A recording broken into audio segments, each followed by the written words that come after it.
बिहार में 10 लोकसभा सीट पर कुल 11 महिला प्रत्याशी अपना भाग्य आजमाने के लिए मैदान में उतरी हैं।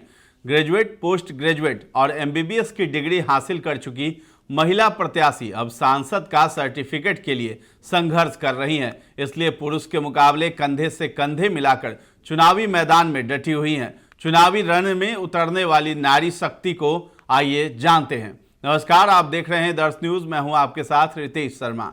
लोकसभा चुनाव 2024 इस बार बिहार के लिए खास होने वाला है। 40 के 40 लोकसभा सीट पर कई दिग्गज अपने भाग्य आजमा रहे हैं। इस 40 सीट में 10 लोकसभा सीट से महिलाएं अपना भाग्य आजमाने चुनावी रण में उतर चुकी हैं। हालांकि ये कोई आम महिला नहीं है, सभी राजनीतिक घराने से संबंध रखने वाली हैं। लेकिन महिला पुरुष से कंधे मिलाकर संसद तक सफर करना चाह रही हैं। 11 महिला प्रत्याशी मैदान में उतरी हैं। केंद्र सरकार ने महिला आरक्षण बिल को मंजूरी दे दी है। इससे महिलाओं के राजनीति में भागीदारी बढ़ाने का रास्ता भी साफ हो गया है। तकनीकी रूप से विलंब जरूर है, लेकिन इसका असर अभी से दिखने लगा है। राजनीतिक दलों ने महिलाओं को तवज्जो देना शुरू कर दिया है। बिहार की सबसे बड़ी पार्टी राजद ने 6, जदयू ने 2, लोजपा रामविलास ने 2 और निर्दलीय महिला प्रत्याशी मैदान में उतारी है। हालांकि इस बार भाजपा ने एक भी महिला को टिकट नहीं दिया है। राजद ने 6 महिलाओं को टिकट दिया है। राष्ट्रीय जनता दल की ओर से 6 महिला उम्मीदवार को मैदान में उतारा गया है। पिछले 3 चुनाव में सबसे अधिक महिला उम्मीदवार राष्ट्रीय जनता दल ने उतारे हैं। राष्ट्रीय जनता दल की ओर से बीमा भारती पूर्णिया, ऋतु जायसवाल शिवहर, अर्चना रविदास जमुई, अनीता देवी मुंगेर, मिसा भारती पाटलिपुत्र और रोहिणी आचार्य सारण सीट पर उम्मीदवार बनाई गई है।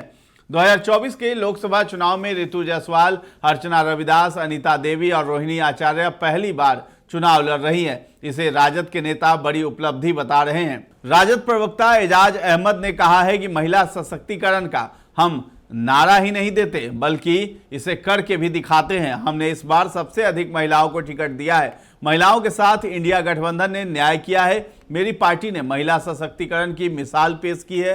सभी वर्ग और उच्च शिक्षा प्राप्त महिलाओं को हमने टिकट दिया है। आधी आबादी का समर्थन भी हमें हासिल होगा। तो आइए जानते हैं उम्मीदवारों के नाम और उनके बारे में। अर्चना रविदास हैं, जमुई सीट पर राष्ट्रीय जनता दल उम्मीदवार। अर्चना रविदास शिक्षित हैं। इन्होंने पोस्ट ग्रेजुएशन की डिग्री हासिल की है। अर्चना रविदास ने तिलका मांझी विश्वविद्यालय भागलपुर से रूरल इकोनॉमिक्स विषय की पढ़ाई की है। अर्चना रविदास का संकल्प है कि जमुई के विकास के लिए काम करना, महिलाओं का उत्थान कैसे हो इस पर काम करना, रोजगार और पलायन प्राथमिकता है। अर्चना रविदास पहले शिक्षक थी, लेकिन अब वो नौकरी छोड़ चुकी हैं और चुनावी मैदान में भाग्य आजमा रही है।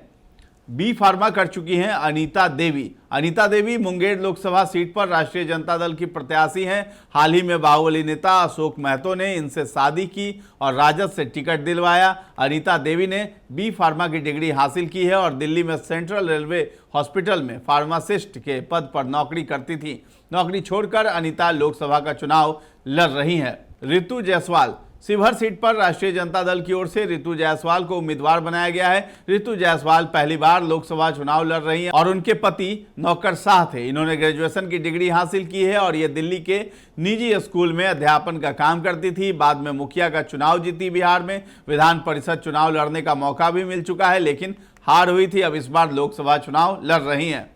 रोहिणी आचार्य इस बार बिहार में सारण लोकसभा सीट काफी चर्चा में है। पूर्व केंद्रीय मंत्री और सांसद राजीव प्रताप रूडी के साथ लालू प्रसाद यादव की बेटी रोहिणी आचार्य का मुकाबला है। रोहिणी आचार्य ने एमबीबीएस की पढ़ाई की है। हालांकि उन्होंने चिकित्सक के रूप में प्रैक्टिस नहीं की है। इनकी बहन मिसा भारती भी पाटलिपुत्र लोकसभा से चुनाव लड़ रही हैं। भाजपा कैंडिडेट रामकृपाल यादव को टक्कर दे रही हैं। एनडीए की 4 महिलाएं मैदान में हैं। एनडीए की ओर से लोजपा रामविलास और जदयू दोनों ने 4 महिलाओं को मैदान में उतारने का काम किया है। लोजपा रामविलास ने सांभवी चौधरी को समस्तीपुर और वीना देवी को वैशाली से प्रत्याशी बनाया है। वीना देवी 2019 में भी विजयी हुई थी। सांभवी चौधरी पहली बार भाग्य आजमा रही है। जदयू की ओर से विजय लक्ष्मी देवी को सिवान से और लवली आनंद को शिवहर से प्रत्याशी बनाया गया है। 2 महिलाओं को टिकट देकर जदयू भी फूले नहीं समा रही है। जदयू प्रवक्ता अंजुम आरा ने कहा है कि हमारे नेता मुख्यमंत्री नीतीश कुमार महिला सशक्तिकरण की बात करते रहते हैं और महिलाओं को सबसे पहले बिहार में आरक्षण दिया गया। इस बार हमारी पार्टी ने 2 महिला उम्मीदवार मैदान में उतारे हैं। जाहिर तौर पर महिलाओं की भागीदारी सुनिश्चित हो रही है। मेरे जैसे कार्यकर्ता भी अब सांसद बनने का सपना देख सकते हैं। अब आइए जानते हैं कौन है सांभवी चौधरी। सांभवी चौधरी आचार्य किशोर कुणाल की पुत्र वधू और जदयू के मंत्री अशोक चौधरी की बेटी हैं। समस्तीपुर लोकसभा सीट पर जमकर पसीना बहा रही हैं। सांभवी ज्ञान निकेतन स्कूल में निर्देशक रह चुकी हैं। इनका संकल्प है कि अपने लोकसभा क्षेत्र में महिला पॉलिटेक्निक कॉलेज खुलवाना, शहर में जाम की समस्या से निपटना, फ्लाईओवर बनाना, नदियों पर पुल बनाना है।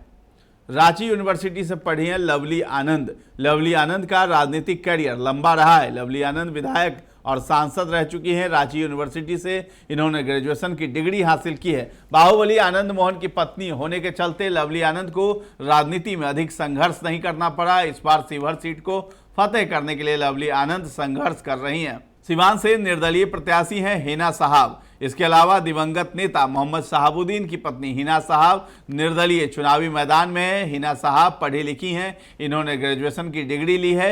हिना साहब का संकल्प है कि सभी धर्म और सभी रंग के लोगों को साथ में लेकर चलना चाहती हैं। महिलाओं को स्वावलंबी बनाना लक्ष्य है। पढ़ाई और रोजगार के अवसर कैसे बेहतर करने का काम करेंगी। सिवान को अपराध मुक्त बनाना मकसद है इनका।